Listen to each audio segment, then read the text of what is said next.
ары барсак 3-чү Медина, Кыргызстанда туулган Алтынбек Сулаймановдун буданы 5-чи Фастум,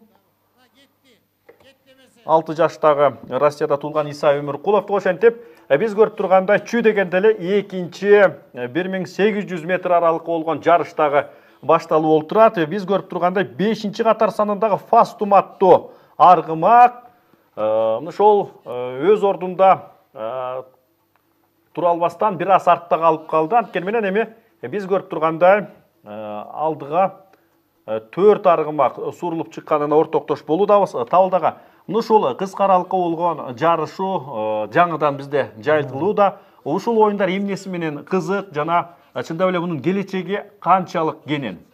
Эми Кудай буйруса, биздин ушул кыска аралыккадагы ат жарыштары менен бул жаңы башталышы болуп атат. Мына биздин ат сүйүүчүлөрүбүз, биздин колунда бар инсандар ушундай аттарды мына биринчи жолу тартылып атат да. Көп жылдан бери бизде унутулуп калган бул таза кандуу монтип кыска аралыкка чабып аттарды. Көрдүңүздөр, булардын жана айтып кеткендей бизде бул таза кандуу деген 7 атасына чейинки баарын тең изилденип чыккан канынан бери булардын күлүктүгү, буларды жанагынтип биздин айтып аткандай биздин абаны жарып өткөн өзүнүн келбети, мойну баары тең биздин бою, булардын баары тең өзүнө жарашкан эң кооз, эң күлүк аттар булар. Биздин Англияда Аравия породасы деп атабыз.